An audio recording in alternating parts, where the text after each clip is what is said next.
Swarna, you'll need to mute your mic, please. Yes. Right. Okay, so I think we are more or less set. So I want to start with a couple of things. One, I would tell a small kind of a story. But before that, I wanted to ask you, why are we here together?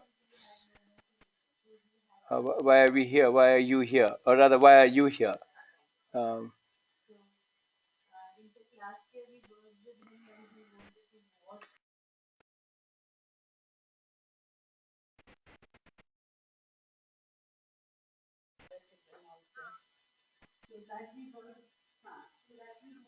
right. So I want to know from you, why are we here?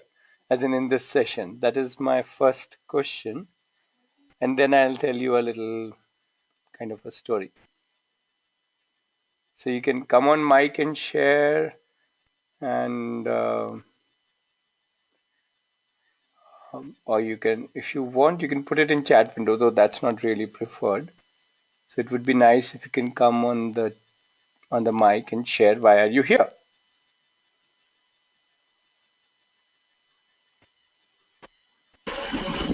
Quite honestly, Ratnesh, to make my life a little easier, if my daughter becomes a little independent, I'll get some free time. I won't have to keep asking God for 4 hands.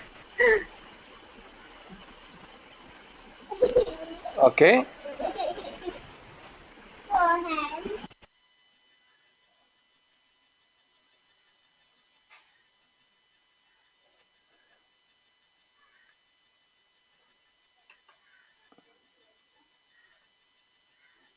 Others, why are you here?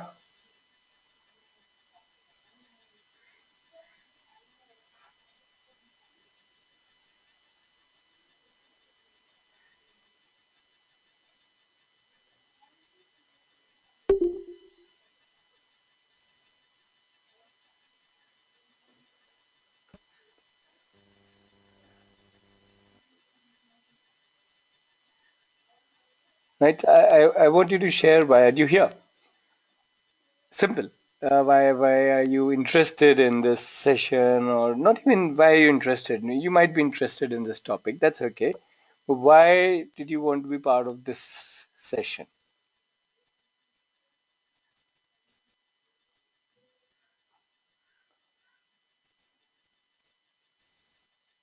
Hmm?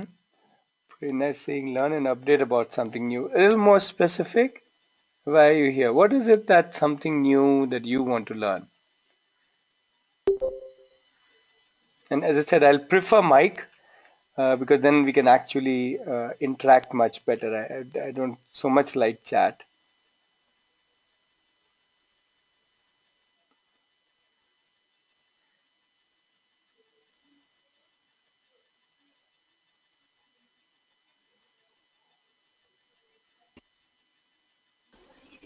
Yeah. Hi. Hello, Ratnesh. Yes, Swarna. Yeah. Good morning to all of you. I'm here because I just want to be in touch with you and Aditi. Like I feel I have to refresh. I have to come there to Aarohi. It's quite far. I have all this kind of reasons to tell that I'm not able to be part of Aarohi. Okay. So I don't want to miss this because at home I have my own comfort. I can be with you all and listen to all the participants also, so I can learn something. Okay. Okay. Yeah. Fair enough. Uh, Anybody else like to share why they're here? Reena, Nimi,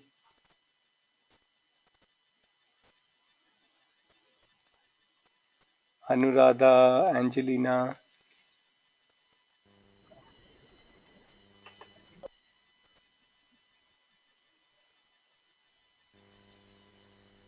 Hi, this is Aparna here.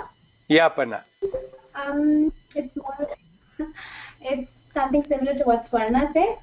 I always look forward to Ratnesh's session because there's something I can get out of it, and independence and interdependence. My view could be something else, and I want to know what Ratnesh's view is on that and others' view also. Okay.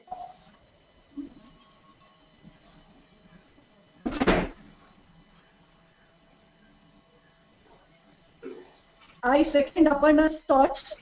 I would like to know what is your opinion about interdependence and dependency, and how to make everybody responsible that way. I want dependence, I want interdependence, but I want some responsibility to be shouldered by others too. So how do I go about, or how do I think in that direction is what I'm looking for. Hello? Yep, yep. We are hearing. Okay. And definitely I don't want to miss Ratnesh's episodes. You guys are putting performance pressure on me. Whatever it is, you take it in any different way, but I want it that way. Sure, sure. Are you able to mute your mic now, Anuradha? I'm able to do. Okay. Leela, you'll have to mute your mic, please. Okay.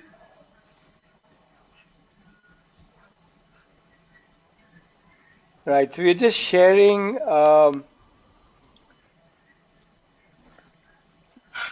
We were just sharing how why we are here, right? Um,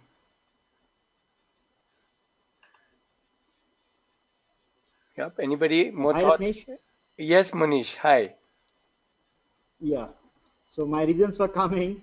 So one, you scheduled it, and, second, actually, today everybody is talking about independence, and the subject you chose were interdependence. Mm-hmm. So, so I was looking for something. Though we are independent and still we are interdependent. So I wanted to know the different views which all will be sharing, Okay. And how does it relate to children and myself? Sure, sure. Hi, Ratnesh. Yep. Hi. Yeah, I just came here because the topic sounded very interesting to me, interdependence on Independence Day. So I thought of let's go for it and let's see what's new can we learn, Okay. and how will it help me to wider my mind. Sure, sure.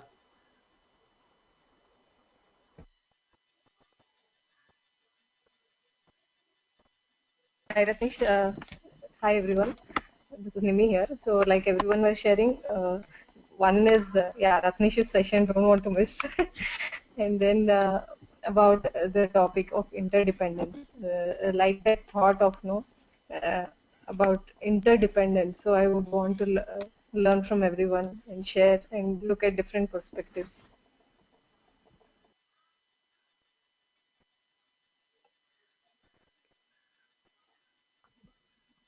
Okay.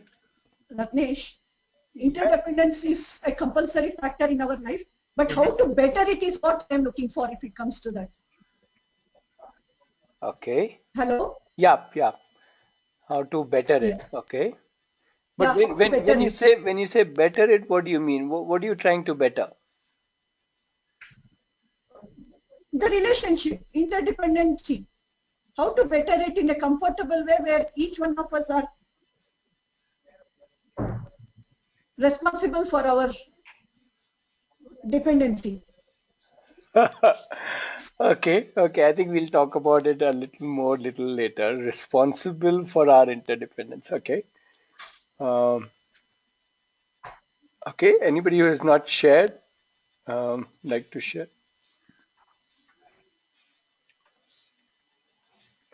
Okay. I also wanted to share a kind of a small story. It's actually not really a story, but let's say you look at a paper which is lying around you. It could be a newspaper. It could be just any piece of paper. It could be an envelope. It could be a paper in the book, a magazine, anything. Just look at that paper. Maybe pick it up, take it up in your hand. Any paper. Um, yeah, everybody's got a paper in your hand. Um, Now, what I want to know is, can you, when you see that paper, do you see a cloud in it? Yeah, do you see a cloud in it? Or when you see a paper, do you see a cloud in it? Yes, now you can maybe respond using the chat window. Do you normally see, do you see a cloud in it? Do you normally see a cloud in it? Do you now see a cloud in it? Is this kind of funny question? If it's a kind of funny question, that's okay. Yeah, I guess we're all used to asking funny questions.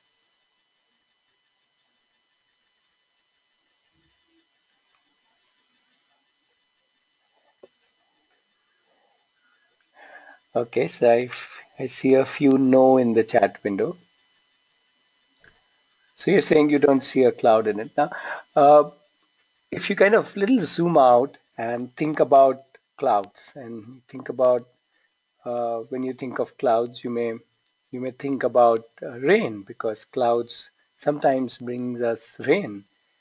And when you think about rain, you may think about the earth getting free water.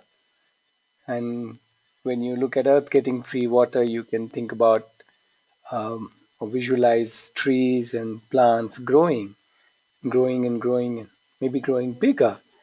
And when you think about a big tree, you may think about a woodcutter who may want to cut a tree.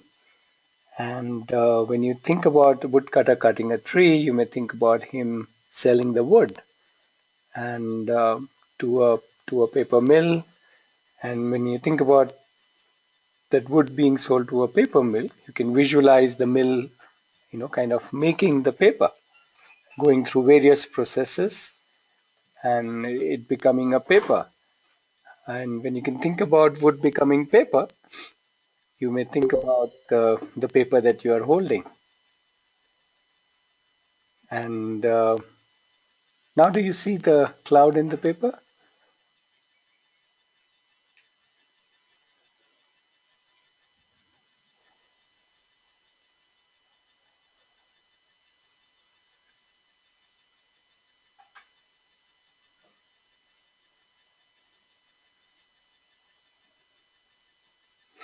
Obviously, I can move in either directions and continue this, whatever you may call it, chain or connections or whatever you want to call it.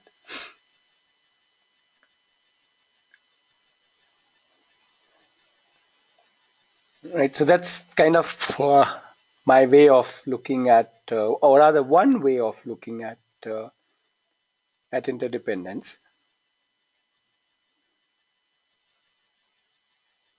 Any thoughts? Any thoughts after doing this little? I don't know. I just called it a story because to me it is a story. Any thoughts? Rajneesh, Yeah. after listening this story, what I can relate is like this, everything is interrelated. Whatever you see, uh, if I see a wire, I can relate it with a tree, like a rubber I'll get from tree like that. I can make a chain. Right. Whatever I see, I can make a interdependent cycle. Mm-hmm. Mm-hmm. Yeah.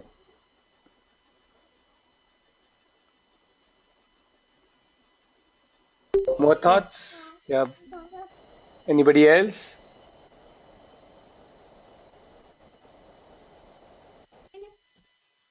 If you look at it this way, it is like everything is we are all so connected. Mm-hmm. Yeah. We are all connected, and literally everything is connected to everything.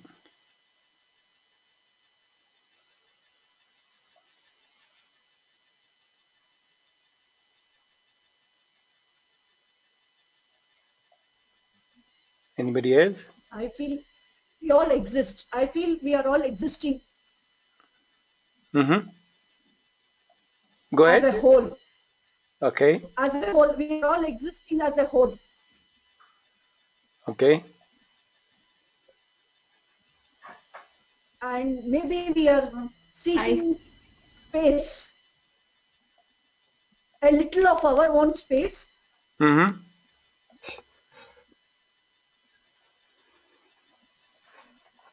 and making ourselves seen,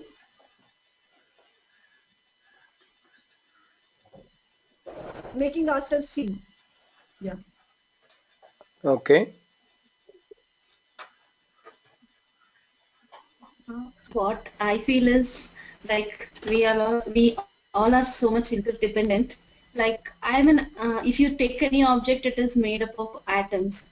So in this world, what I feel, I am just an atom, and everybody are atoms. We are interrelated to something. Mm-hmm. For, um, to form a common goal or to any task or to any goal, we have so much of interdependence. Like an object, how atoms form different structures. Mm-hmm. So when I am in a different place, I form a different object. When I am in a different place, in every place where I am, I keep changing my patterns of like atom, how it forms the patterns or network, what we say, Okay. structure. Okay. Um, and in a way, actually, when the topic came, independence or interdependence, I just realized that actually to ever say that we are independent is would be an act of arrogance, because we really can never be independent. We are Mm-hmm. Mm-hmm. always everything going to be dependent on someone or the other, be it the farmers, be it the builder, be it the shopkeeper. So be it physically, emotionally. So when we claim that we want our children to be independent, it's we are aiming for the impossible. Yeah, yeah, that's an interesting thought. So, uh, we are aiming for the impossible, or not only we are aiming at impossible. An interesting lead from what you are sharing, Ekta, would be that what it does to our mindset, what it does to children's mindset when we talk about our children becoming independent, or forget even children, we saying, "Hey, I want to be independent." What does that really mean? And how does that relate to the concept of interdependence? I don't hear anybody saying let's become interdependent, or I want to make my child interdependent, or I want to become interdependent. So um, so so what I've done is, for this particular session, I've just collected a set of images. There are no words in this presentation, they're just a set of images, and we will use those images, possibly to create a kind of a discussion on our understanding of interdependence. The whole idea is not really how to teach children interdependence, but more importantly, understand interdependence a little better by end of today's session, so that then when we think, when we say, when we do something with children, uh, that understanding can help us in maybe doing it differently. Th- Is that okay? That's how I have looked at this session. Or maybe I feel how to coexist. Hmm.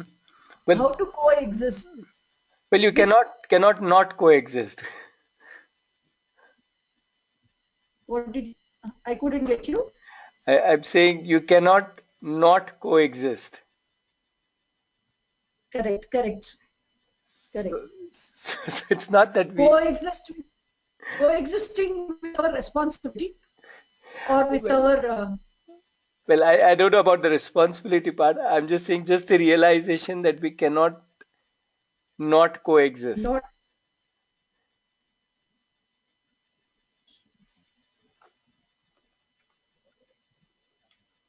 And even interdependence is something which is already there. It's not that we have to cultivate it. We are Right. inherently interdependent.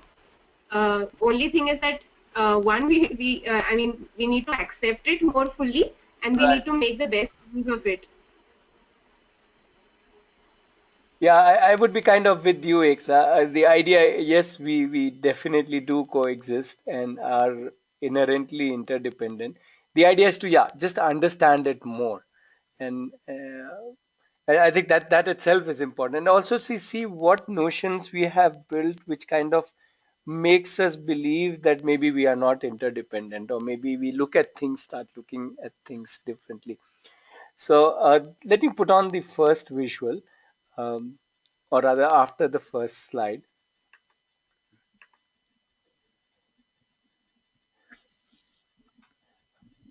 I don't know what your view is. I'll wait for this view of people saying, hey, interdependence means that I need to balance independence and interdependence, or me and the others.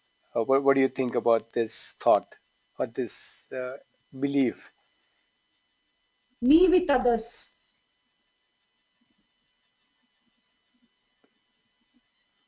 Hello, Ratnesh. Yeah, It's yeah. me with Yeah. others. Okay. Yeah, elaborate. Talk a little more. What do you think? A lot of people talk about this balancing between me and others, or self and others. Uh,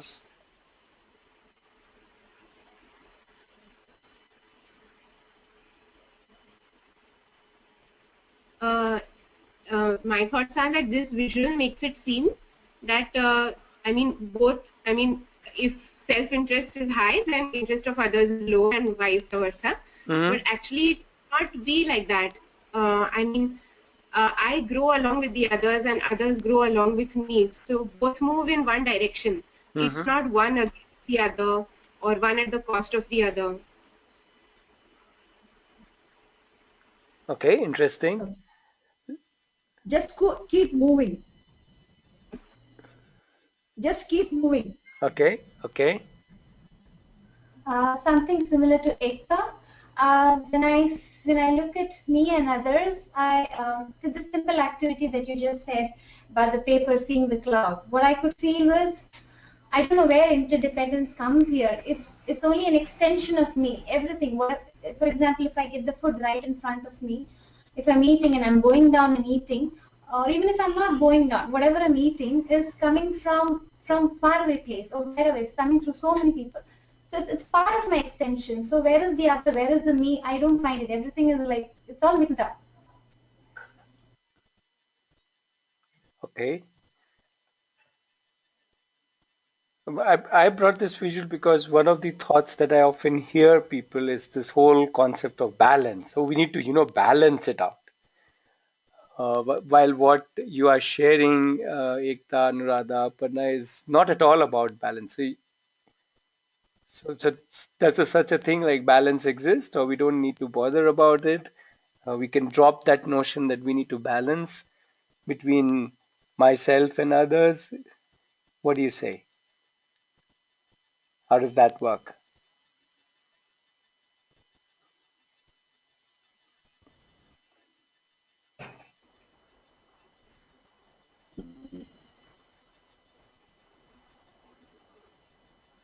Hello. Yeah, Manish.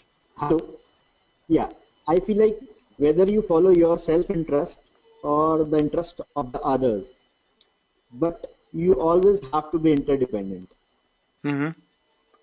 In either ways, you always will be interdependent on anybody, maybe directly or indirectly, in a short chain, long. But as we all are interdependent always.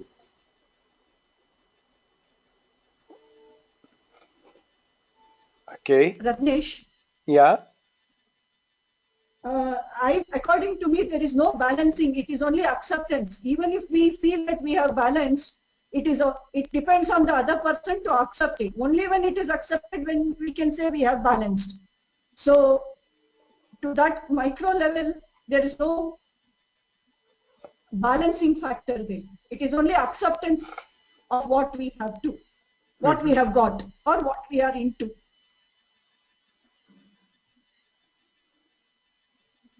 But if you look at the way people whatever speak, communicate, what they express about self, then there seems to be a kind of a tussle between self and, let's say, others.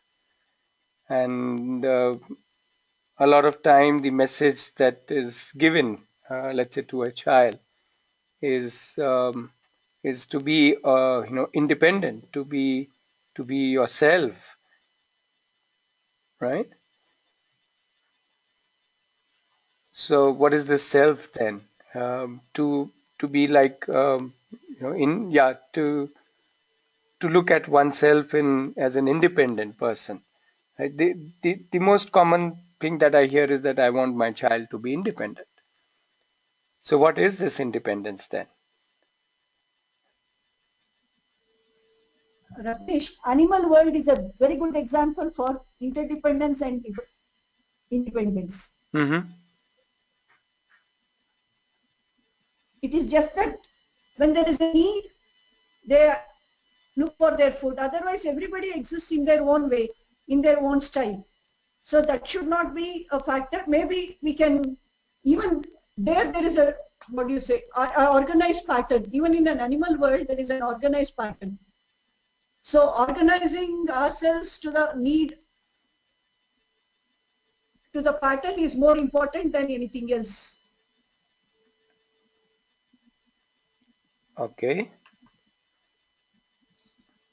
Some more thoughts? Some of you are quiet. Yeah.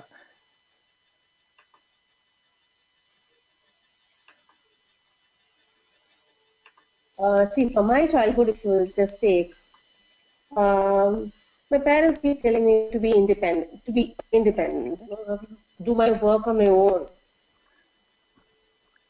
Yeah. So maybe that kind of a belief system I have that okay, things whatever I do on my own without my elders' help, it's independent. I mean, I don't have to depend on others. I have to do independently do my work, Mm-hmm. independently do my homework, Mm-hmm. or they just said we don't disturb. You have to learn to be independent. So that kind of word, interdependence, to be frank, it's a new word for me after joining Genie Kids only. I know really what is interdependence. So until then, independence is a word where I really, uh, talk to when I have a common conversation like, yes, I am very independent. I do everything on my own. Mm-hmm.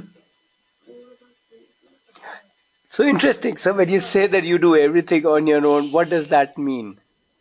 Or rather, Yeah, and also interestingly, yeah. what does it create? What kind of mental imagery?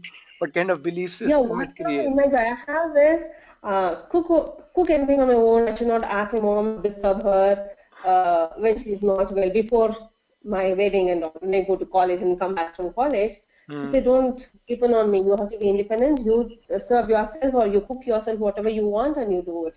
Hmm. That is not depending. I have to be independent, and independently have to go to the bank and do my bank work, or go to college on my own. Don't depend on dad to go and drop you every day. So this kind of images only I have means independent without elders' help. Think whatever I do is independent for me. One thing I've felt whenever I have made an effort to be independent, there have been times when I've thought, oh, I'm too dependent on maids, I should do this also on my own, that also on my own. But Hmm. then when I do that for a few days, I end up feeling very bitter, very tired, very sapped. And then, I realize that it's not possible. I can never be independent. Hmm. So then I, come back to, being realistic, knowing that I can never exist in isolation. And, taking help from people or allowing somebody to assist you is not a sin. It's not a bad word to be dependent on anybody or to be interdependent. I think I agree to this. It's always good to be independent. At the same time, it is fun becoming interdependent as well. Because you tend to learn a lot of things, to teach a lot of things. Children teaching you a lot and you also teach them. You make them independent. but it's also very nice to have interdependency on each other. This is what I feel. So when you say it is nice to have this and it's nice to have that, uh, are we trying to say that they are two different things and both the things we should have and both the things we should use? Is that what we are saying? Yeah, I think we should have a balance between both the things. While it's always good to make them independent, it's also equally important that we have interdependence on each other. So there's nothing wrong in saying that you be off your own here and there. It's very nice that they should be independent, but there are times when we are also interdependent on them or they are also on us. So many things I think is also, I would say, fun to be interdependent with each other. Okay, so there comes the word balance again. Anybody would like to respond to that? Interdependence should be with some emotions, Ratnesh. Would you like to respond to him, his thought about balance between the two? But to me, I feel with some emotions we react better. Yeah, we'll come to emotions and rather wait. I don't want to digress. I'm just saying, you're sharing that we need to have a balance between independence and interdependence. So would somebody like to respond to that? In my eyes, now when I think of it, there is no such thing as independence. It's a myth. It can't exist.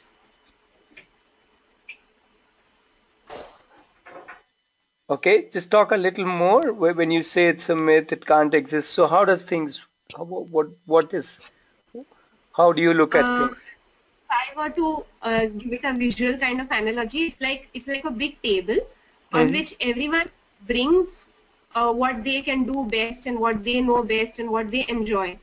Hmm. And it's like like maybe you can say a potluck, Hmm. where everyone brings something that they like to make, they like to do, and then we are able to relish each other's dishes. Maybe that's some analogy that can be given. So when you say that I cook on my own or something, it doesn't make you independent. It means that you are doing what you can do and sharing your strengths and your interests with others. Because one may cook on your own, but you don't grow your food on your own, right? So you are interdependent. Okay, let me rephrase maybe the question. Maybe that will bring little more thought process. One is saying that there should be a balance between dependence and independence, and one is saying, hey, there need not be dependence or independence, but interdependence. Is there a difference between these two? As in, one is dependence versus independence. Uh, can you hear me? Your audio lost.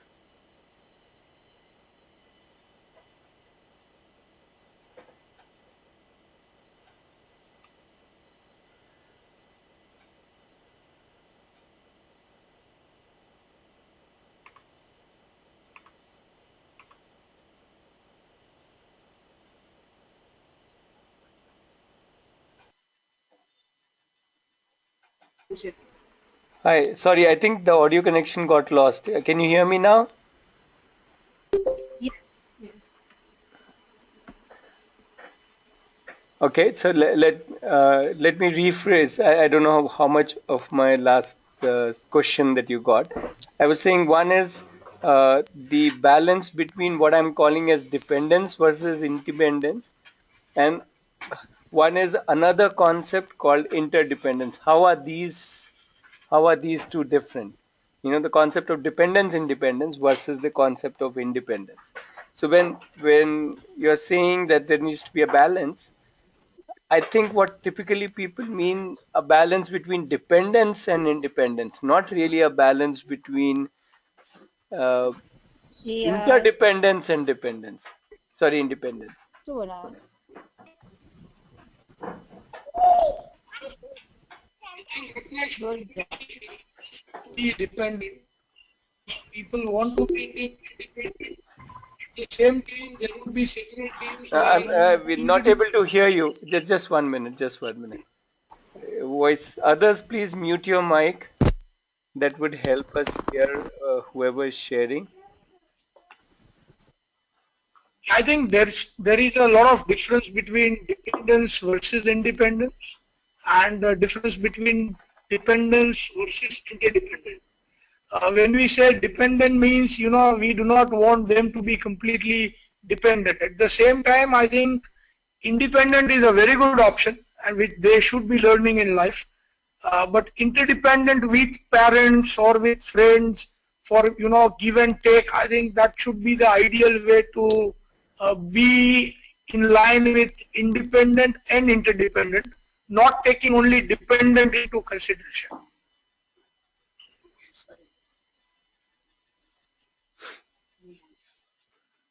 Okay. Uh, Anybody would like to respond to that?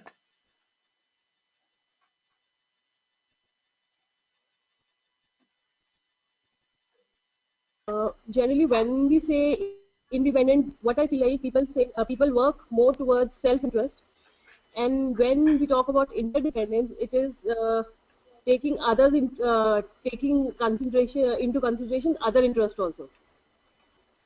Independent means more into own self and be talking about own interest. Mm-hmm.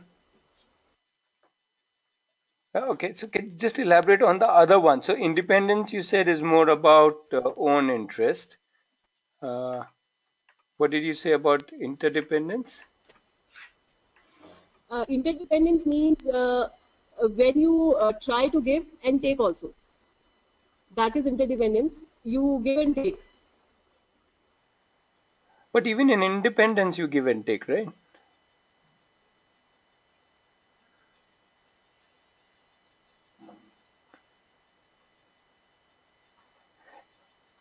In some ways, is it about give and take? When you say independence is about self-interest, and in interdependence, what do I do with about, let's say, interest of others? All right. Again, audio connection lost. Hmm.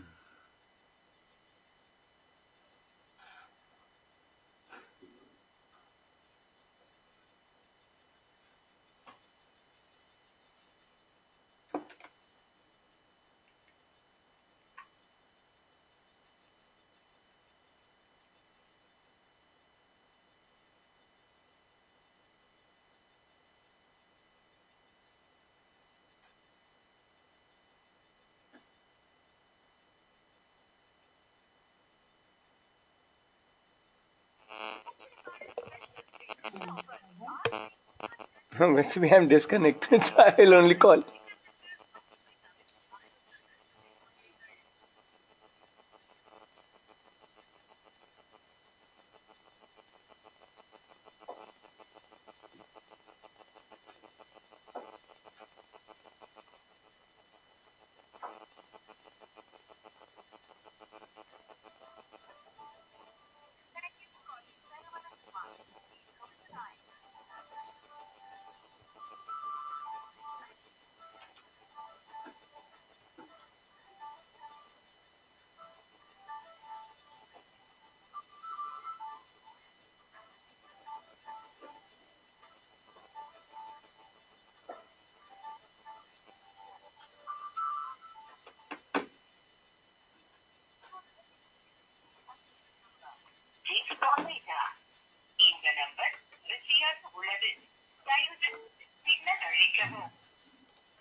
Hello.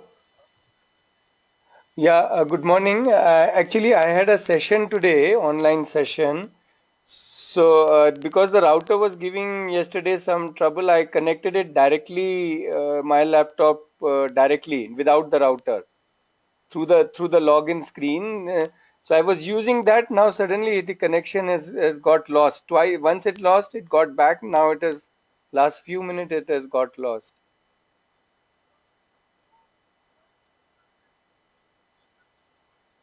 Oh, okay. Yeah, yeah. Tell me. Just one moment. 962 99 999. Okay. Okay. Okay. Okay. Yeah.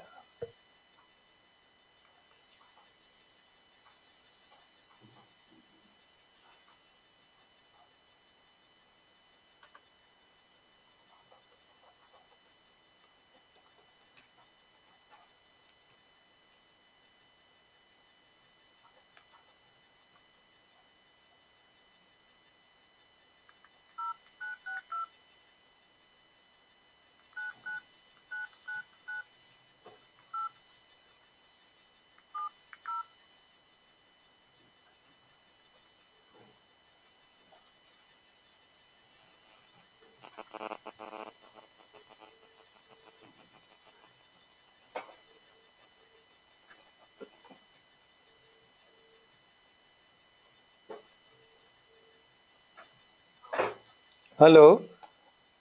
Yeah, I'm calling from Aarohi. Yeah, the connection is lost. I had actually directly connected my laptop without the router, and I was using it for the last almost 1 hour.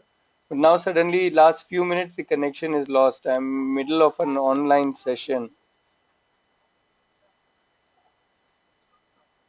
Sorry? Yeah, yeah. Okay.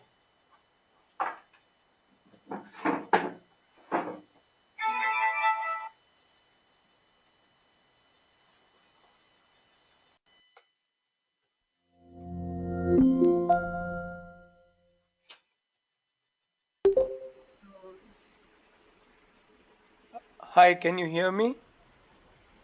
Yes, yeah, Ratnesh. Yeah, hi, Yes, sorry. Yeah, some problem of internet at my end, and I lost the audio. Right, great. So I hope you guys have been discussing something till then. yes, Okay. we did. Will somebody like to update me?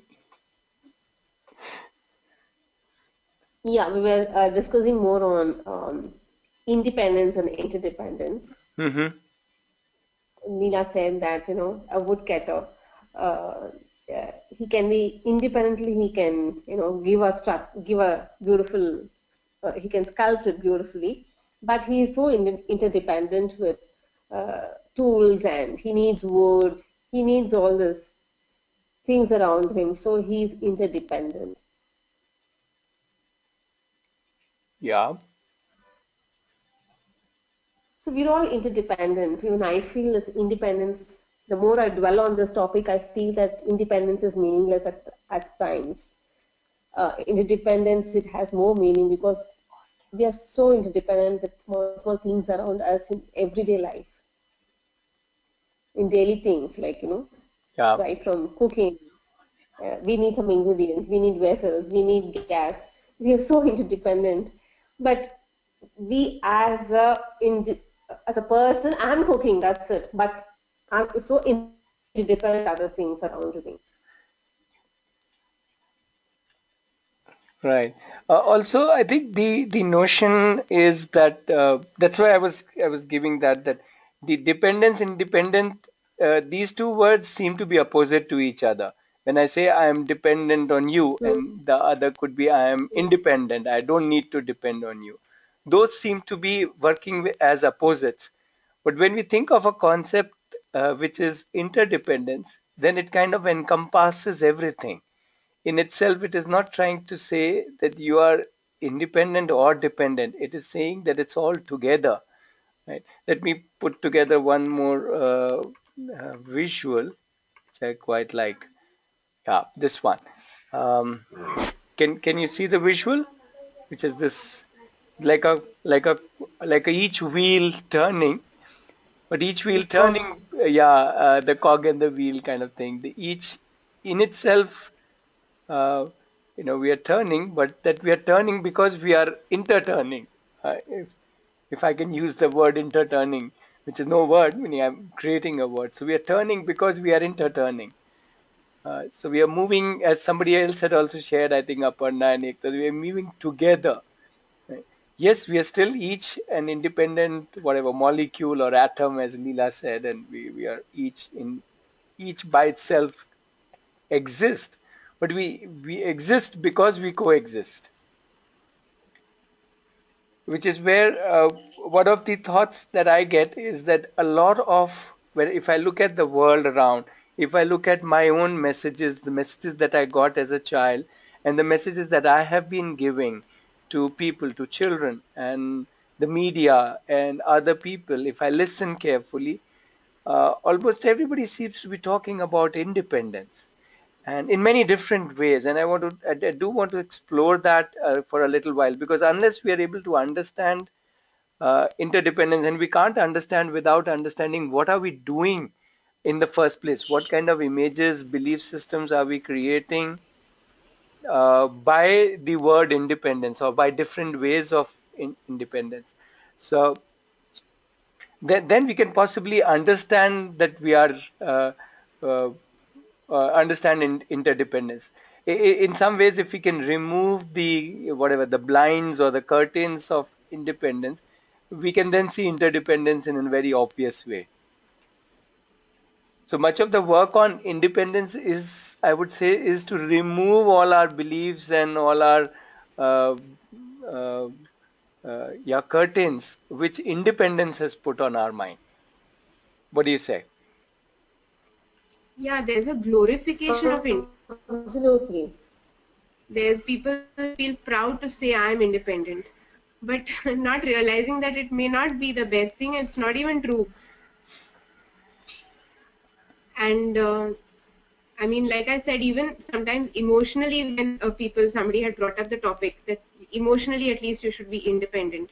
But sometimes when I try to solve an emotional problem on my own without talking to anybody for some time, I may struggle for a long time. When I share it with somebody, it becomes so easy. So I don't think even on that level it is a bad thing. Right, and possibly the this one visual, so this has some text in it, but still the visual itself is um, so I'm just trying to, I've first collected some visuals which signify how we kind of glorify, or even if I don't want to use the word glorify, how we give a lot of importance to independence.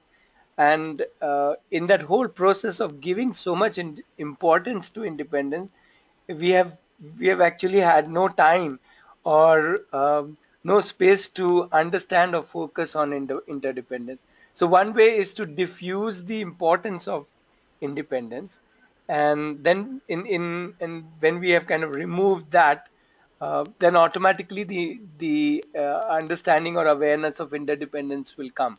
So I wanted to start with this first one, where we think that we are at the top of the pyramid. What do you think about this? I mean, this is the most obvious one, but let me start with this.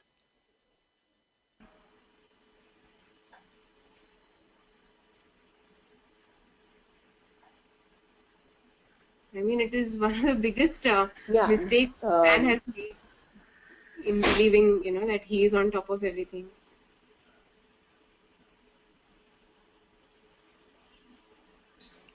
Yeah, more thoughts?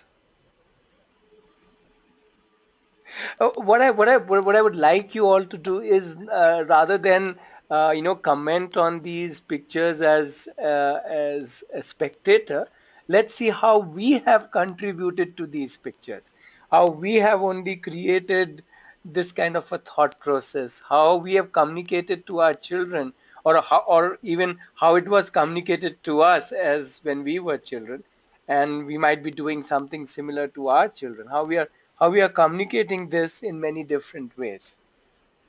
How so many of our systems are are telling the child that this is how it is.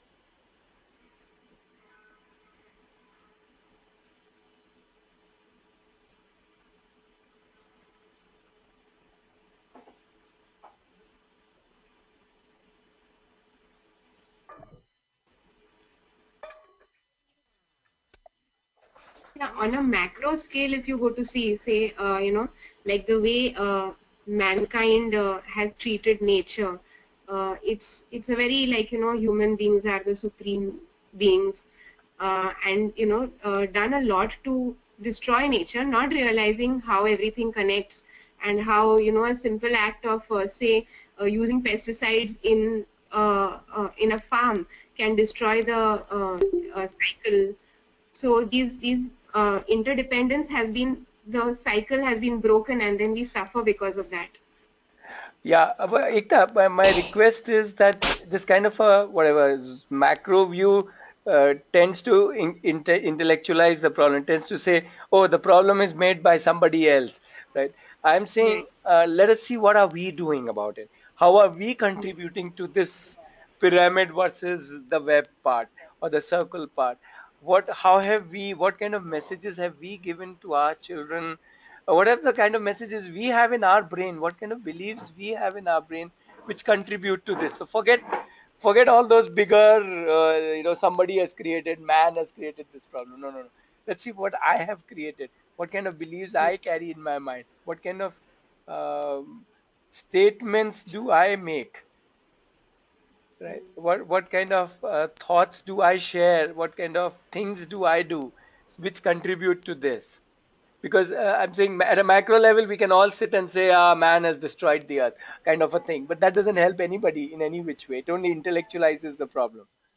It kind of says that I'm not part of the problem. There's somebody else who is the, kind of responsible. Mhm. So let's look at that, because if we can weed those out, that's when we are in a way weeding out independence, and hence making interdependence more obvious. I know that's more challenging. It's much easier to sit and say, the mankind has done this, man has done this, man. That's much easier. This is more challenging to dig into ourselves and say, what have I been doing? It's like, what am I up to? I often use the word independence with my daughter, Yeah. and I encourage her to do things on her own. That, oh, you had a bath on your own. That was very independent, and Mm-hmm. I kind of pat her back for that. And I encourage her to eat on her own, but she just doesn't. Mm-hmm. Uh, so then it is my constant inner conflict that I wish she would be more independent. So. And then sometimes I let go and I say that let me just enjoy feeding my daughter. Wasn't that what I dreamed of before I had a child? So uh, sometimes I let it go, but yeah, it does play a part, wanting people to be independent.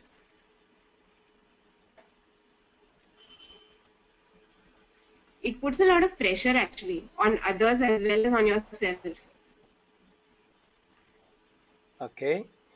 It also isolates us in a way, because when we realize interdependence, we become more humble. But when we live in this concept of independence, then we behave like islands. Okay. So I'm just kind of bringing focus back to the visual. Any others? Any thoughts on how we have been doing this, or communicating this? Yeah, all the time I felt that I'm human being, as a human being, I'm superior to all this. I have Mm-hmm. creatures around me. I kill anytime, I can throw out things. Mm-hmm. Um, so, they're also part of me. They're also living being. Mm-hmm. They're also breathing like me. Mystic, as a teacher says, so true. So suppose you My find a belief system right. So suppose you find a bug inside your room. did What? not help me. I mean, Yeah. So as taking an I, example, suppose you find sorry. a bug, an insect in your room. What is the let's say a child says, "Oi, there's an insect there." So what is the first thought? Or a cockroach. Let's take a cockroach as an example. Let's say cockroach or a bug or an insect. What is our response to it? Definitely, Sorry. I'll take a broomstick and take a broomstick and kill that. Able to hear me? Kill it, Yeah, it's little and then breaking.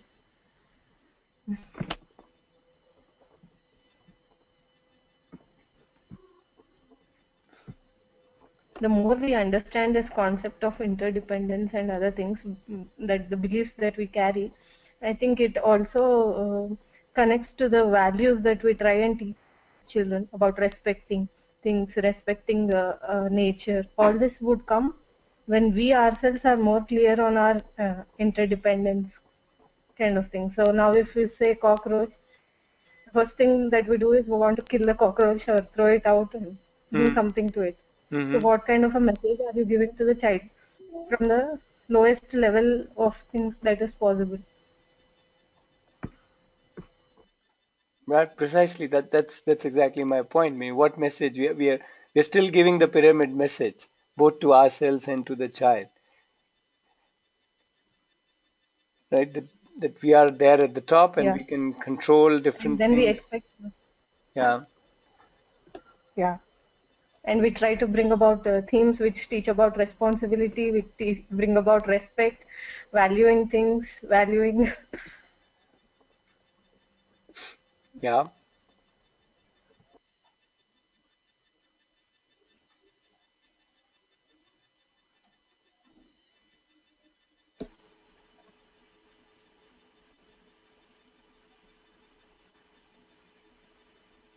So just to give you an example, earlier part of my childhood practice was that whenever you buy a watermelon, you cut and sample or see a piece. The watermelon seller will make a little cube out of it, pull it out, and show you. Yes, it is red and looks sweet. Only then you buy it. Otherwise, you don't buy it. As if he's the one who kind of decides what goes inside the watermelon. And so that practice went on, and now it has come a full circle. That if I look back, what has that practice done? That practice has done farmers to put pesticides and different kinds of chemicals to ensure that that little window, that when you cut and open, it comes out red and good looking. Whether it is nutritious or not, whether it's full of pesticides or not, who cares? But our whole thing about being at the top, in control of what is inside, is bringing us back, is coming back to us in a very different way. And again, the message is that I want to be in control. I want to know exactly what is there so that I know exactly what I get, and so on and so forth. Right? Uh, Again, the whole thing is not that okay. We can see what we are getting and how we are getting and how what we can do with it. No, no, no, no. It's not about that. It's not about. It's I pre-decide I have to get exactly that way, and it has to move in exactly that way. Yeah, it's all Even the conditioning. smallest of it. Yeah, we're passing so many messages. Sorry, Swada, you were saying something or Aparna was saying? I couldn't figure out who was. Yeah, I stopped because Aparna wants to say something. Yeah, I just wanted to share something which is related to Ratnesh. Yeah. Um, पहले यहाँ पे एक practice होता है. They usually ये भिंडी का पीछे का the end portions they usually cut it off to see whether it's tender, then they buy it. पहले Okay. मैं भी I just used to blindly follow that. फिर बाद में मुझे पता चला I just realized what the heck, अब मैं वो भिंडी नहीं लूंगी, कोई और भी लेगा, तो क्या फर्क क्या पड़ता है? I just don't break it. I just pick up whatever it comes as, whatever my hands pick on. And then when I come home and I see a insect, these days I realize, so what? It's okay. Insects also need to eat. That's fine. So it's like that now. Yeah. Yeah, I just said it's like more conditioning, and the belief system what we have. It's just all like a screen, as you said, covers us not able to see it clearly that we're all interdependent. Right. Because I keep thinking, the more I think about that, hey, how do I teach children interdependence, or how can I make them more aware, or how can I make myself more aware? I start thinking what has made me unaware of it, and it is the concept of independence that seems to be making me unaware or stopping me from understanding interdependence. Otherwise, there's nothing really to teach there because it's all so obvious, it's everywhere. And in fact, this particular visual, I like it very much because it shows the man at the top and the woman herself is at the second rung, right on the pyramid. Yeah. Yeah, it is so true. It is the way we have kind of made it like that, and we are all passing on very subtle messages in many different ways of that. So the idea is also to see, hey, how are we passing? And another thing which kind of very very strongly passes the message of independence is, this visual. Um, any thoughts that this visual brings to you?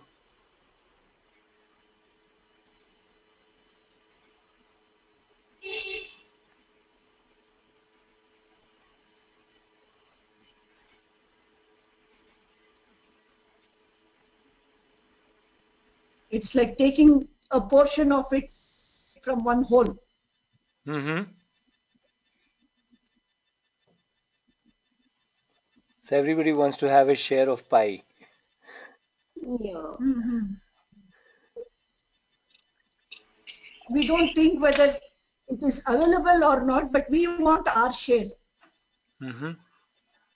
Can we get that share is what we don't think about.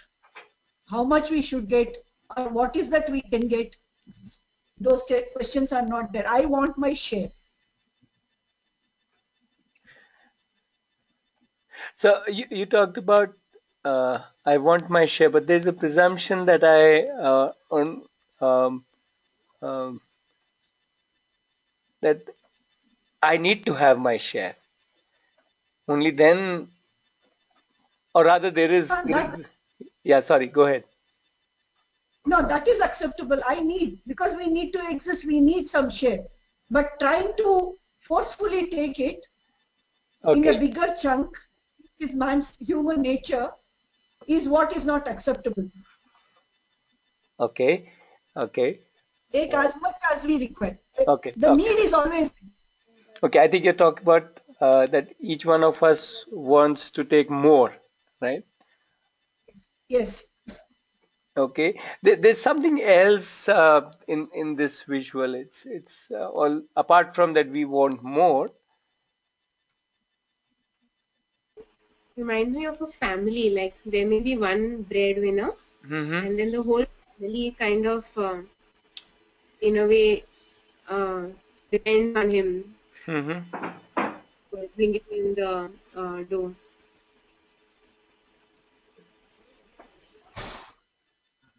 Okay. It is not like that if we have money, we can eat money directly. We'll have to depend on others, buy things, and then eat. We can't eat money like that. It will not Interesting. Interesting. I never thought of this way of looking at this picture. Interesting. Okay. And it Yeah. reminds me of this message that we give that women should be independent, so monetarily independent. Hmm. Uh, Yeah. this pressure also which is there, of women should work, and so women end up working outside and doing work at home also, and it really is very very strenuous for them Hmm. because of this pressure that we should be independent. Yeah. But I mean, again, it's everyone's own part, right? If the man's part is to bring in the money and the woman's part is to look after the family, she need not feel inferior for that. Right. Right. It's the bread. We call the man the breadwinner, We don't call the woman the family winner or whatever. Yeah. So that's so the one is the concept of roles rather than the concept of uh, one being superior than the other, the concept of who is independent. So it's like so many, again, a very common dialogue that is said that I want to be financially independent, but we'll come to financially independent just a little while. Okay, sorry. Okay, so the reason I chose this particular visual was one, it gives to me, it gives a message of scarcity. That as if things are scarce and hence we need to get our share. Right? I need my share because it's only that much. There's a limited pie. There are only that many jobs. There are only that many brides. There are only that many. We create these ranks and those many seats in a school, in a college. There is only that many, whatever. Book first, be the first in everything. So somewhere we are creating this whole thing about that my share is important, not just because I want a big share, but things are limited, things are scarce, as opposed to the concept that there is abundance. So in a way, at least when I grew up with the notion that things are scarce out there. Right? Everything we should grab everything before it goes, as opposed to the concept that there's actually abundance.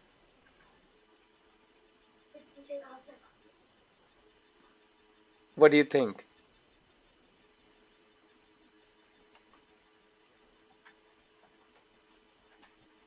Yeah, in terms of education, I mean, it plays on our mind all the time. Getting admission, coming first. It's always that there are very few who will succeed, so you have to be among them. Yeah, yeah.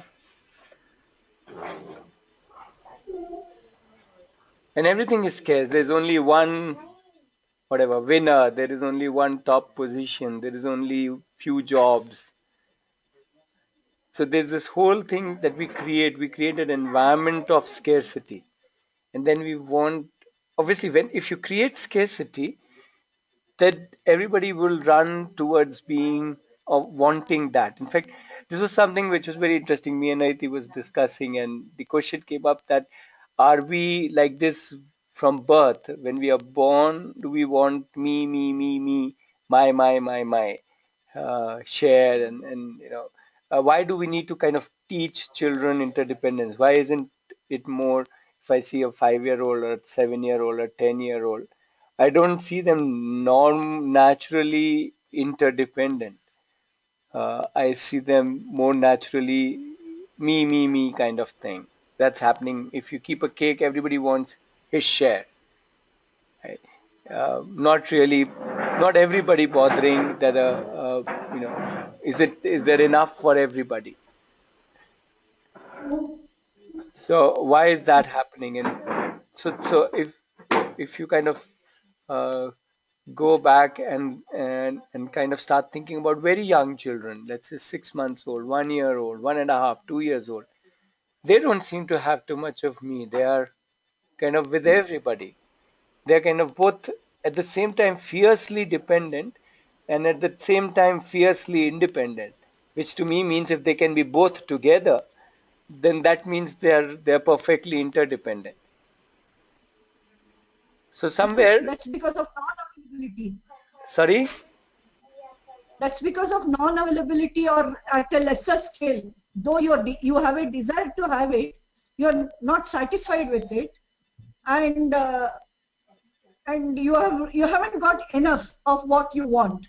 That leads to this reaction. Yeah, but why does that happen? Why does dissatisfaction happen? Coming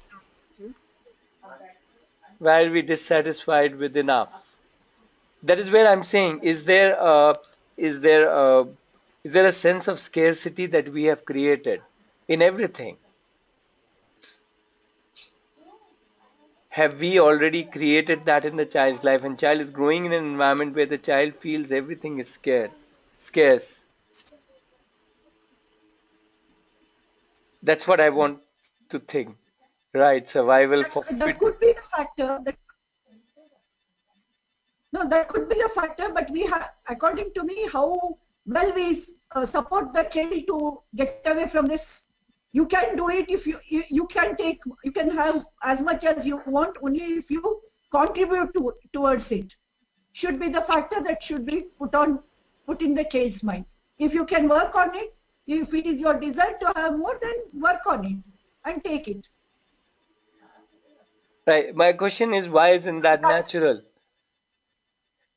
It's natural, but somewhere down the, it is quite natural. Everybody has it, Hmm. but the influence of the surrounding environment makes them Right, and learn. yeah, that's exactly what I'm asking. So, what is that? What is that influence we have created? What is it that we have done to the environment? I want to understand that, and I'm saying one of the things that we have created in the environment is the scarcity. We have created these positions. We have created this that only, you know, it's always that you have to fight for it, kind of a thing.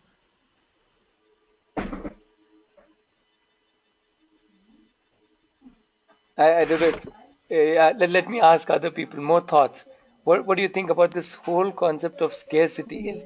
That Do I one operate? you Yeah, go ahead, please. child, Sorry, your voice is breaking. We have given that message in every Hello. possible way to children. In the sense of, even as you mentioned, for the kid, go and get it. And from the tiniest thing we have created and given that message of scarcity. And then at certain points, we also expect them to be, thinking of abundance.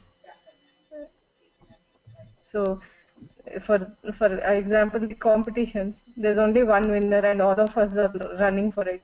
Hmm.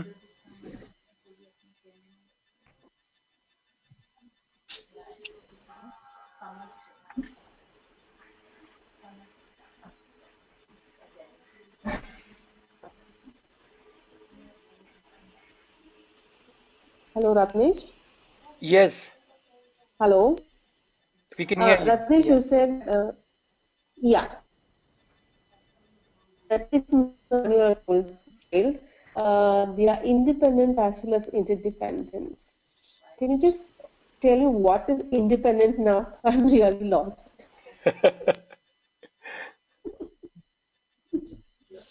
Is there one? Is it existing? Yeah, it So exists. when Ratnesh said, Aren't we searching for a yeah, cat in a dark room? Not No, really. It is very clear in our mind. Yeah, please go ahead. I think for the scarcity part, why we have created the scarcity is because we are not aware of ourselves and our needs. So once we are not aware of needs, somebody else has put their thoughts in our mind. So we always feel scarcity. Right, I think somebody who is aware of his needs, this is what I want. So then there is abundance. right. So it is like somebody else is working in us. We are not independent. Yeah, I So think it's a no, vast. Komal, didn't get that. Uh, okay, let me add to what he's saying is that somewhere we have not just so competitions and all is one aspect of it, uh, is one aspect of it, uh, but the other aspect is this um, whole. I think what Manish is trying to say is this whole uh, for everything for everything. Let's take few simple examples, right? So, let's say something that is good, something that is tasty. Okay, so we feel that it is only limited. Okay, so somebody is saying I want to have this, child is saying, let's say I want to have this, and let's say that is either available in a limited quantity or it is not available, right, at that moment in the room or whatever, right? Now the whole imagery that is that, okay, it's only that much that is there, but let's say if we start counting of all the amazing things that are available, that we have consumed, that we have taken part in, that we have enjoyed, yesterday, today, day after, you know, if we start looking at the abundance part of it, right? If we, while we are talking about scarcity, if we can see that view of abundance, uh, then there is so much that is out there. If we start talking about, for example, happiness, forget food, forget, material things. If you start talking about happiness, that how can I be happy? I can be happy in 100 million ways, right? And if you start thinking of it in that way, right, and I don't need to be happy just because I've got a particular job or a particular thing or a particular friend or a particular show or a particular entertainment and so on. Now, so how Leela is mentioned in the chat video is that if I create that fear of scarcity, right? So fear is obviously in the mind, and we have created it. Yeah. If we can look at the abundance part of it, so at the same time, so the child will experience scarcity in his own way, which is fine. I'm not trying to say that we should bring abundant chocolates for the child. That's not the point.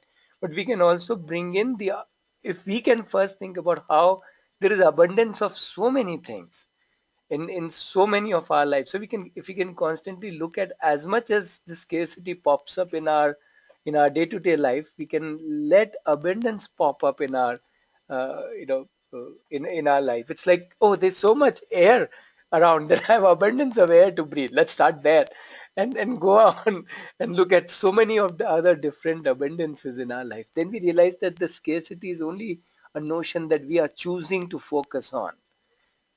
Right?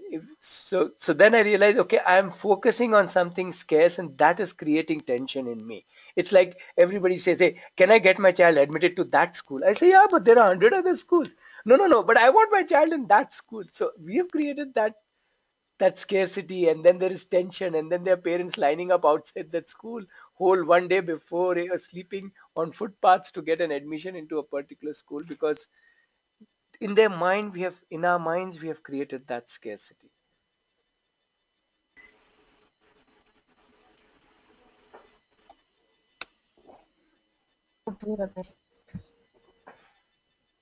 Yeah, got it.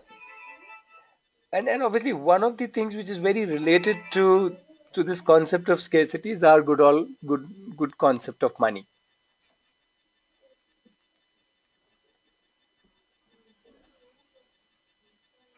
Money doesn't grow on trees. Don't waste. Right? This whole thing that if I have money, I have independence. Like I think Ekta, you only mentioned the financial independence thing, as if it's like so supposed to be each housewife's motto. I need to be financially independent, kind of a thing. Now, I'm not saying that one shouldn't be, be able to live one's life. But I'm also talking about what are these messages creating in our mind, that money makes us independent, that okay, I can buy things which will take care of my needs. So if I have enough money, I can just buy everything. Uh, yeah, I need not have a mother around. I can buy a restaurant food to cook or I can buy things, or I can even buy happiness. So the notion that that money brings in, I don't know, what are your thoughts?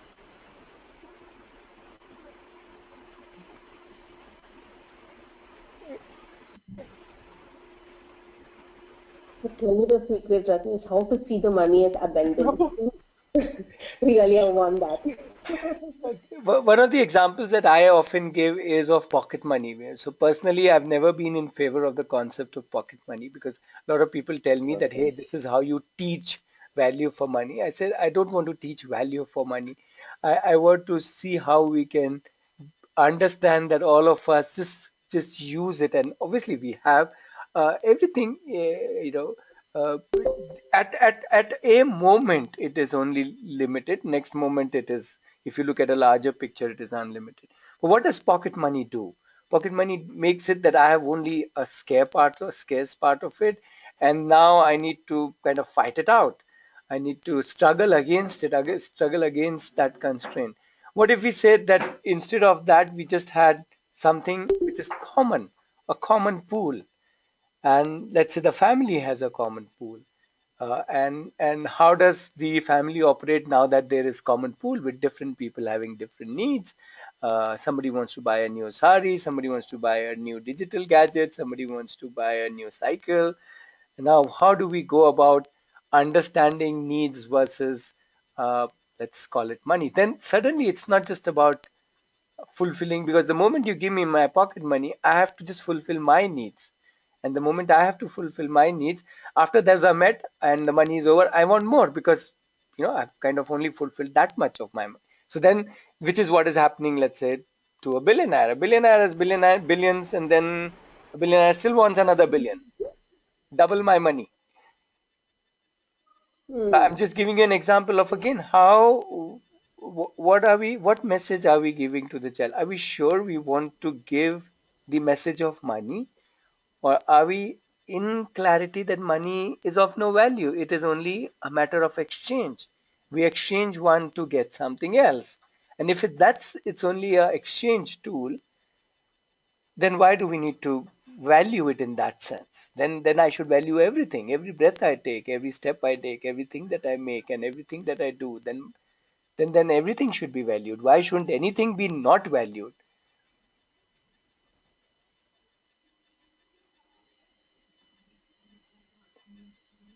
So I'm also trying to say that money to me creates this whole notion of independence. We use the word financial independence. Super, super. A good thought, superb thought. And parents who have daughters and who consider themselves progressive do their best to educate their daughters and to constantly drill in her mind that you should be independent, don't depend on your husband, you should, be able to earn on your own and stuff. Yeah, as if you're But marrying an enemy. yeah, I mean, it would create so much of conflict in her mind. And I mean, even if someone is independent, suppose in that sense, I mean, when they have children, they go through so much of an emotional trauma, deciding whether to stay back with the child or whether to work. Right. And either way, they suffer, actually. True, true. And realize that all of these are also going as messages to the child in many different forms.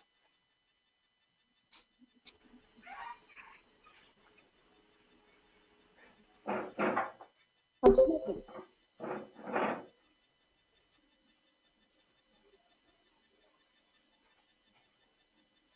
There are so many other things that are connected by what we give the messages, like uh, uh, all this about being content, being able to value, being able to be not be greedy. All these things, so many things are interconnected again with the kind of messages we pass on. Yeah, which I totally agree with you. And it is so funny. In theory, we say don't be greedy, and then we ourselves are greedy about our child. He should get more marks. He should get this. He should get that. We ourselves give the message of sharing, right?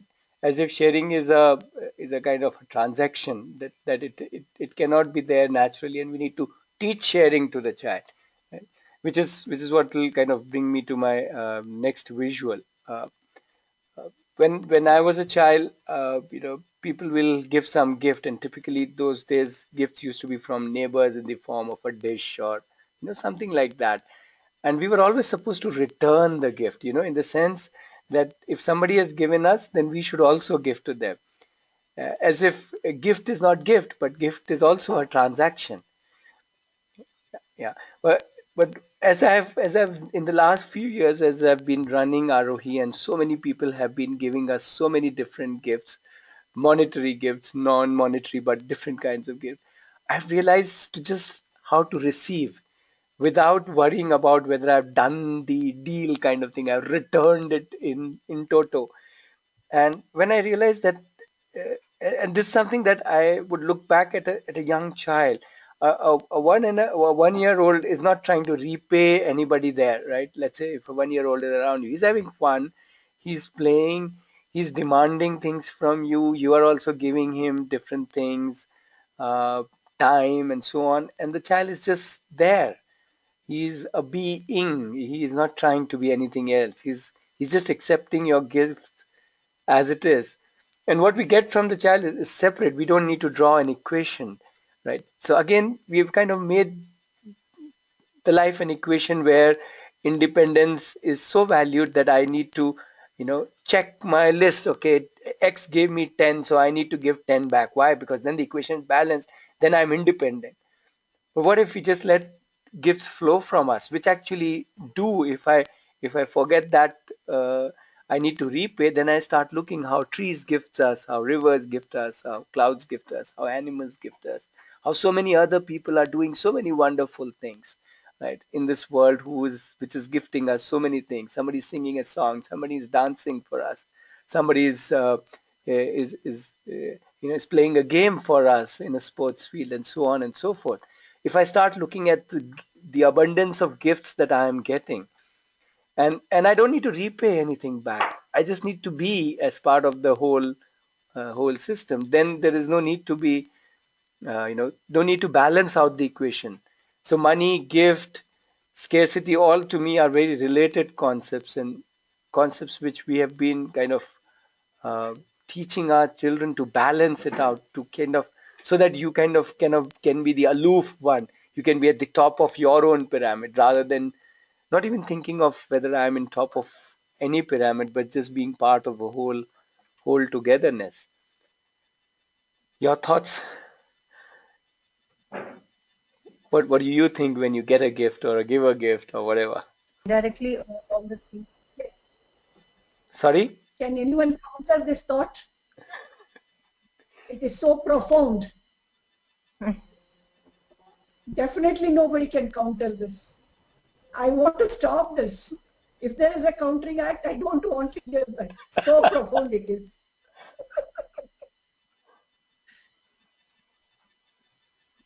Absolutely, Anuradha. And a lot of things that happen again when you are being in that kind of a, understanding, then gratitude, thankfulness, valuing things, everything will come without your doing anything about it. It comes very naturally, and I mean, it is already there naturally.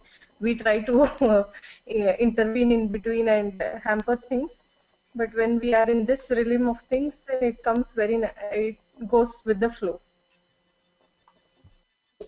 Ratnesh, this is the reason I sit for your session.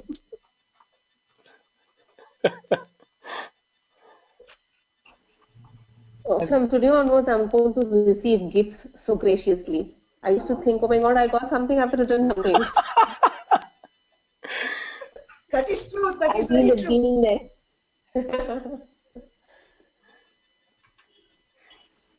I guess if we, if we receive it as joyously as somebody wants to give it, that itself is the, if you want to call it, the return gift. Only appreciate it is giving a return. Yeah, I think the whole idea is of positioning oneself. How does one position oneself? Does one position oneself as independent, or and the opposite of it, dependent, or one wants to position oneself as interdependent? So the messages I see us giving to the children is that, hey, position yourself as independent, right? And operate like that, operate with money like that, operate with gifts like that, operate with the other beings like that, operate with uh, with even with happiness like that, and so on. While if we actually see naturally, we tend to, if you will allow me to use the word, share happiness. We naturally share thoughtfulness. We share everything in as an as an interdependent child or a human being. which is where I think there's so much to learn from a child who is 0 to, let's say, 2 years. There's so much they teach us, but somewhere the media, media is obviously following what we are saying, so is a larger reflection, but that also contributes to the whole thing. And like Uh, what you Rat- were, uh, Ratnesh, you could know, you please repeat? Actually, I lost the audio. I couldn't hear you. Hmm. Okay, I don't even know what I said. Okay. No, not Okay. like that, not like that. But yeah, let's Yeah. see. Yeah, let's go ahead and see how. Ekta has some thought. Maybe she will kind Recorded, it's recorded. You will not miss. of. Thanks for that. Yeah, it is being recorded. True. yeah, I think the concept of independence makes it very, like someone else pointed out, that makes it very difficult for us to receive. So we Yeah. see receiving as weakness. So for example, if you fall ill and you have food and to take care of you, especially women see it as, oh my God, I can't afford this. Hmm. I Hmm. can't afford to be on bed. I mean, to be dependent on others. Not even probably prolonging the healing process. Yeah. So, and also it brings about a lot of insecurities, because when you want to be independent, you find it difficult to appreciate other people because you want to have it all yourself. You want to have the best of qualities and the best of everything. So when you recognize interdependence, you know that everyone has their own qualities and their own, contributions to this world. So you don't feel inferior. So you feel a little more content with what you have to offer to the world.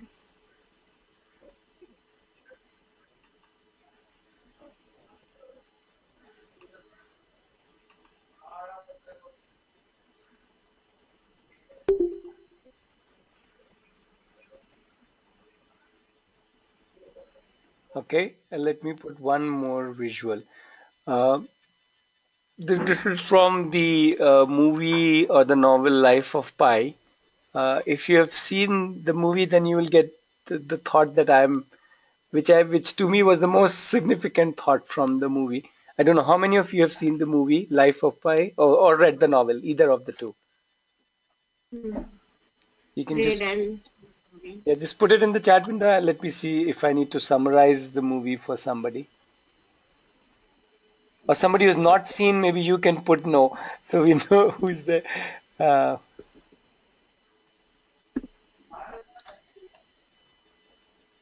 oh, there are a number of people who have not seen it or read the book. So, okay, so if you get the time, highly recommended to read the book. If you don't get the time, at least watch the movie. In fact, we are planning to watch it today evenings once again.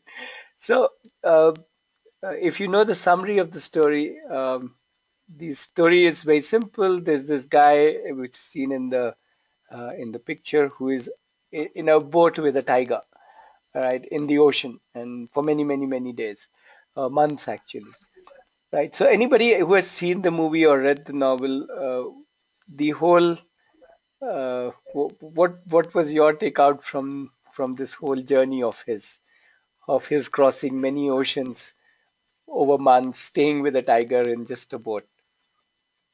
When it is the question of existence, we coexist. Okay. Ramesh, Yeah. could you hear me? Sorry. Could you hear me when it is the Yes, question yes. of existence? Yeah, yeah, you said when it's a question of existence, we coexist. Yeah. So towards The lighter side, right? I believe you can stay with the tiger. right at the end, towards the end of the story, he's kind of giving an interview, and somebody is asking him that, uh, you know, uh,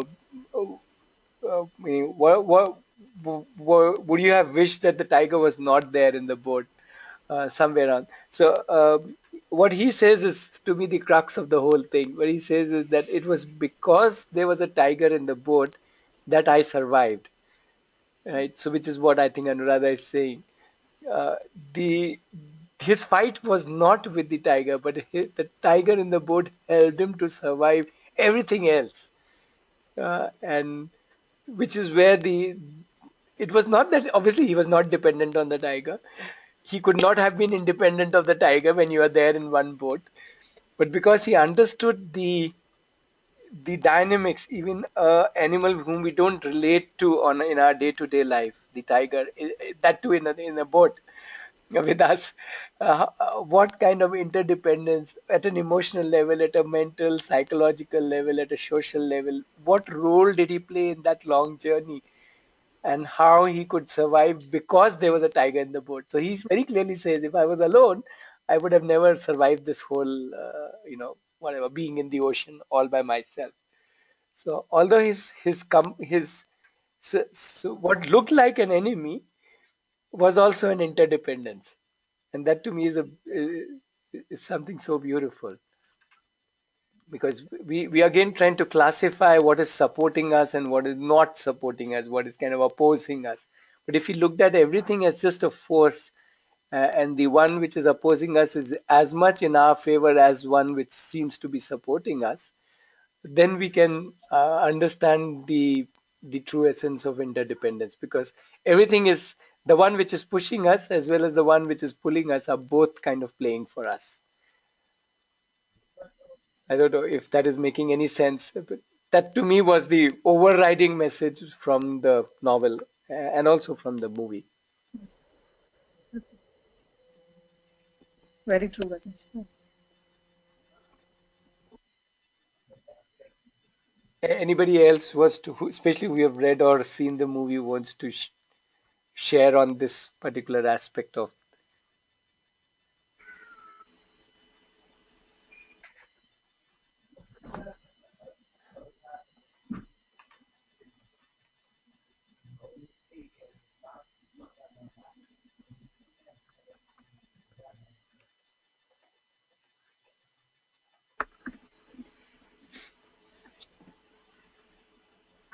Yep, anybody wants to share on this? I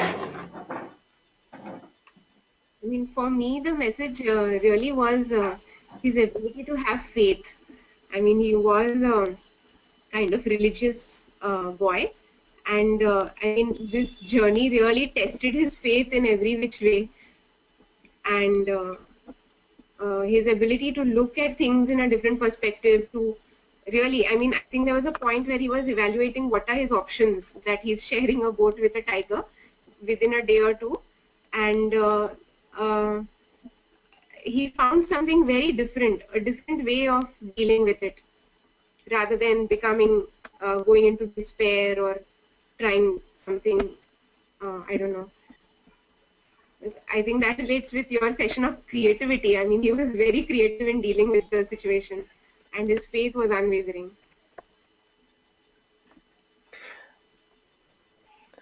Yeah, also his faith and creativity. Yeah, sorry. Fear of being, fear of Sorry? being Hello? killed. Hello? No, the rest of the tiger, the rest of the things insignificant. He Sorry. just wanted to save him.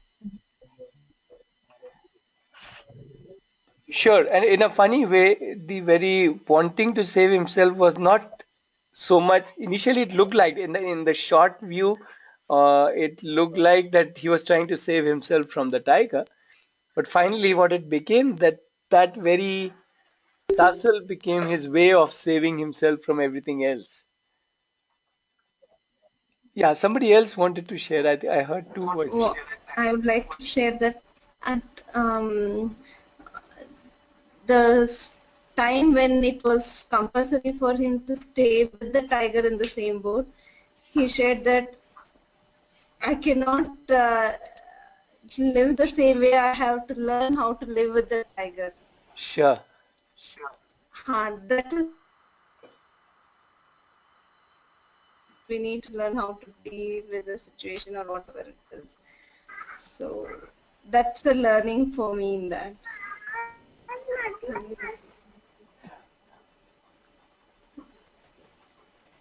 So as a small boy, initially he was thinking the tiger is also a god form and he cannot harm me unless I harm him.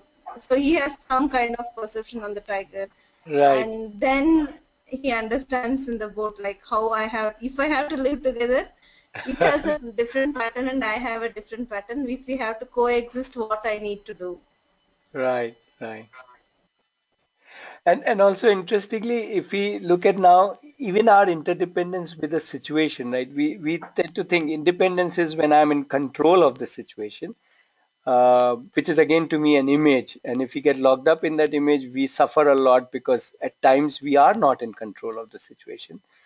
While to be interdependent would be to flow with the situation. How the situation happens, I'm ready to adapt, change, innovate, give away certain things. He starts eating non-veg, though he was a vegetarian, and so on. So the whole idea of not being in a fixed frame, which is what independence means. You know, I'm independent. That itself is an image.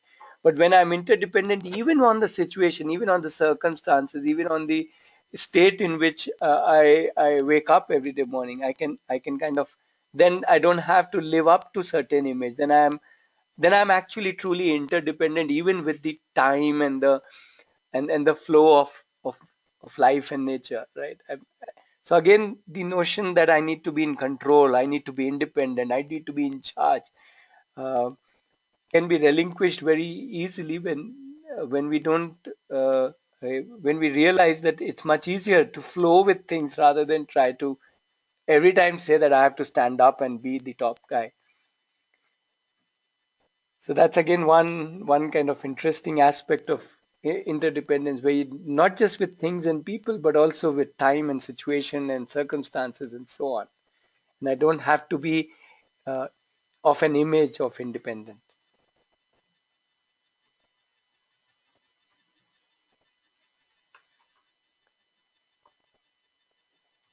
Okay, so it's already about 12:30. I have a couple of more visuals. Let me quickly run through the.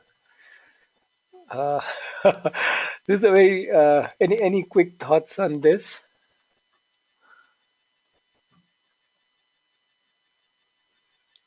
About the session. Sorry, Inter-supporting. pardon? Can you repeat that? They're inter-supporting. Right.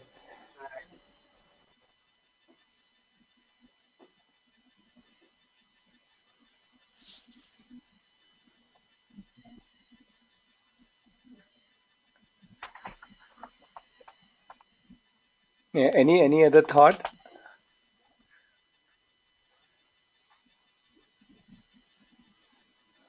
It's unison. Ratnesh, it's unison. Yeah.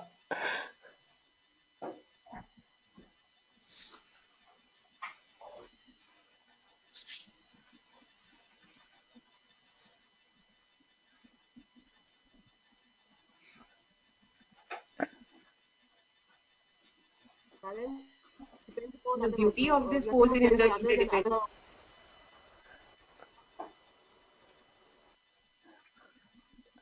Yeah, and I think somewhere where we started, the whole is always made up of parts. So if I can see that, and uh, again, when we are interacting with children, we can bring in the whole in the perspective as much as we want to focus on the parts.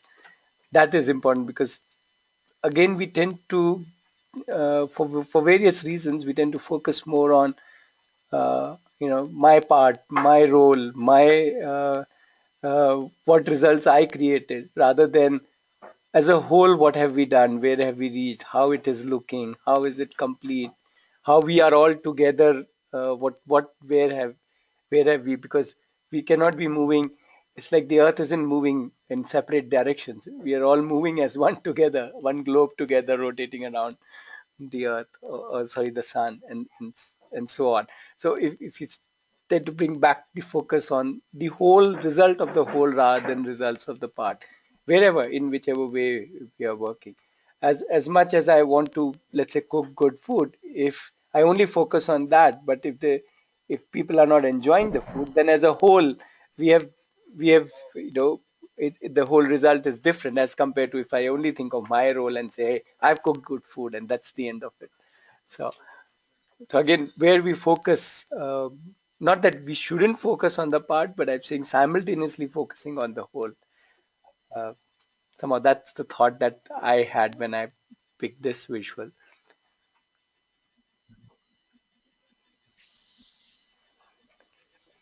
In a lot of our talking and instructions and commands, and with children, we tend to focus on the child's role rather than the whole.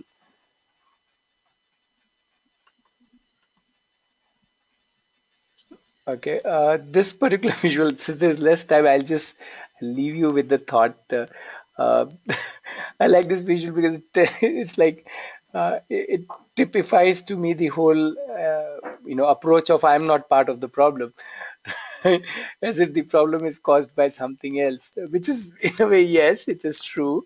There are circumstances, but again, if we tend to, you know, talk about everything as that I'm not part of the problem and hence somebody else has to solve it, or it is because of somebody else's doing, right? That whole approach also kind of isolates us as away from the problem. But if everything I say, okay, I am part of the problem, now let's see what I and we together can do about it. That's that's one way of looking at it, which is more. While another way of looking at it is that I'm not part of the problem, you are the problem, or they are the problem, or the world is the problem, or so on and so forth. So, um, um, if I can look at it that way. So again, the messages that I give to the child when I say, hey, I am part of the problem or we are part of the problem, and now let's see what we can do about whether we're talking about politicians or whether we are talking about uh, uh, the whatever the life that we are living, the weather, whatever we are talking about. I'm part of everything. And if I think of myself as being inside rather than outside of the problem, um, then that brings in a perspective of interdependence rather than if I am thinking that I am not part of the problem, then I'm away from it. Then I'm independent of the problem. Sorry. So I'm a little rushing here. So yeah, that's the final visual, which to me in some ways, so first of all, that's the first colorful visual in the whole presentation. And I don't know, if I had to paint interdependence, this is one simple way of doing it. Yeah, your thoughts? This is the last visual, by the way.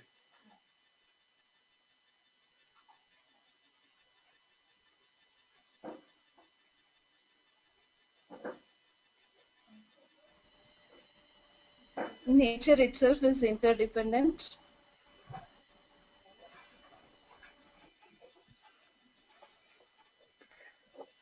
It is only a wave. It is only a wave. Independence is only a wave.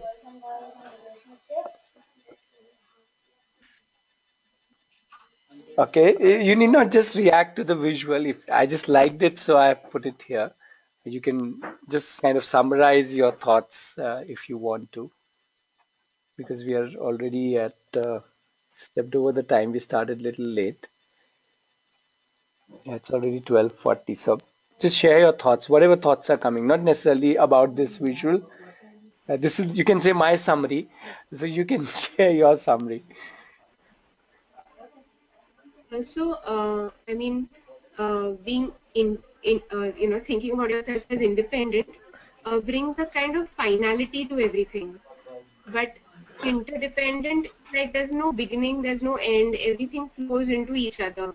Nice, I For like that. Yeah, Yeah, I mean, like a leaf dies and it becomes a soil, and then another plant is born, and right. so Wonderful. Yeah, beautiful. Yeah,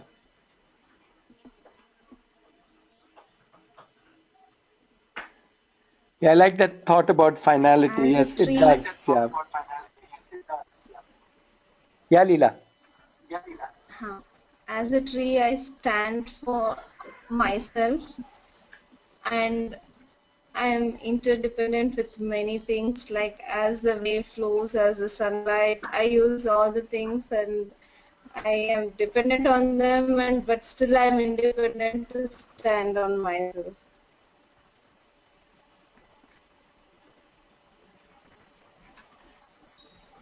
Yeah, Milind here. So from my side, I would say it's just no, a tricking of my mind. Whatever Yeah, challenges come or whatever hindrance comes, I should feel I'm contented. Whatever is coming is to supporting me. The way you told me, no? Even if yeah, someone is pushing me, it's like supporting me to pull. Like when I go for my workout, that's what no, actually I stress myself. There's no reason for that, but I still nice. do it, and I enjoy. Yeah, But that's why I'm late today. So sorry for that. So, I like so that. I like that. Yeah, so that's all mine contented. Okay, whatever is coming to me, whether I'm hungry today, no food, so good. That's my testing my body, your patience, how I can continue. There's nothing to get panicky or something. Something will come. So that vision or mindset. yeah, Okay, everything is there. Everything is given to me. Someone is giving me. That's nothing to worry. Like a child, no, it thinks who's going to give him. Whenever he wants, whether it's a papa, mummy, or even a stranger, he go and walk. I see my daughter being in a restaurant, the neighbor's table and asking for idli. In fact, we had to go and go, don't. We used to feel ashamed. But for her, it was okay. We don't need, she will go and get it. That's simple as that. right. And Nice. she now says, thank you or something. That's all. She's happy, got it, finished. Absolutely, absolutely. Like the thought, Go Milind. back to be childlike. That's the thing. Thanks, Milind.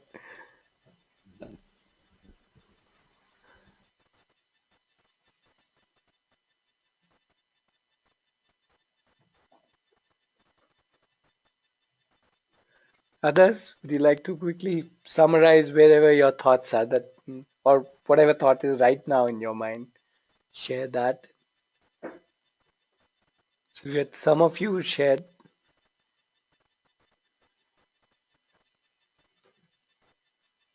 Angelina, Munish, would you like to share? Uh, Aparna, Prerna,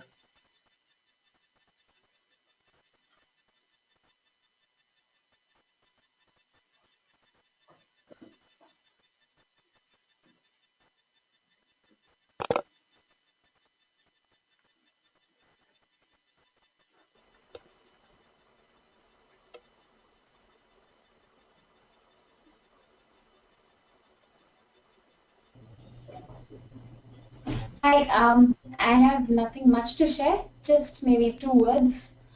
I guess to me it is like no boundaries. okay. I think that itself is quite good. Limitless, yes.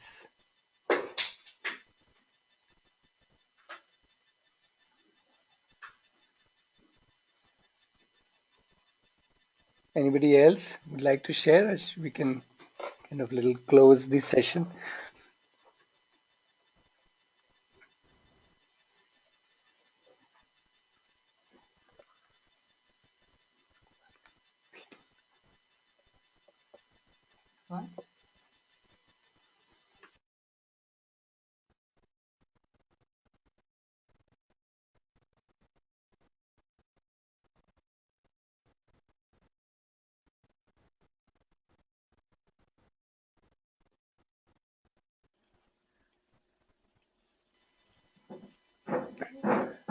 We can maybe share more thoughts in the Google community, and I'll put up the presentation also there. Thank you very much. Thank you very much for spending the time sharing all your thoughts, and we'll see you in September. Thanks a lot, Ratnesh. Wonderful session. The best Yeah, wishes really. I given mean, it for was this. a great gift to us. So gratitude.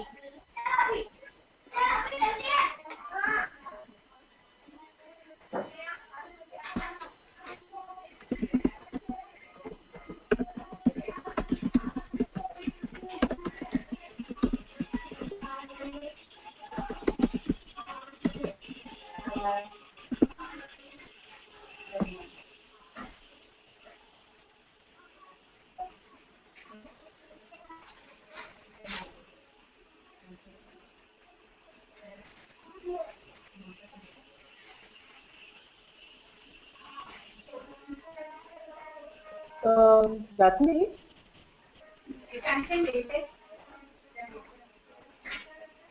Hello?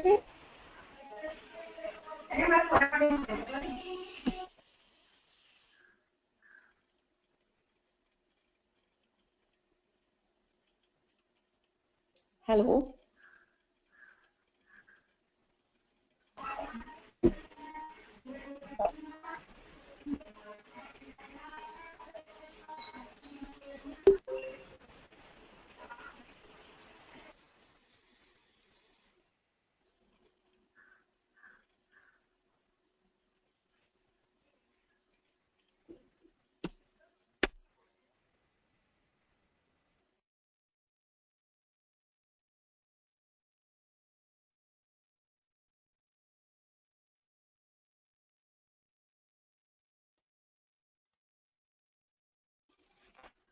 Ratnesh?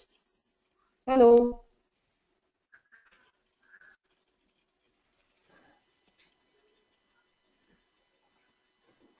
Hello, Swarna, I'm there. Yeah, we can hear the recording in Google Meeting, that website. What is that? Are Where you you are? part of the Google community? No. Okay, so I'll once I had sent actually a link some time back, about so Okay. 2-3 months back, but maybe you missed that. I'll send it again to you. So Okay. we have in the last couple of months formed a Google community where we actively post discussions, and so it's kind of yeah, that's the place where now we share everything with everybody who has done TTT from first batch to the current batch. Okay. Yeah, so I'll Okay. I'll send you the link. Please send the link. Sure, Yes, sure. yes. Yeah. Thank you so much. Thanks. Yeah, bye Bye bye. bye.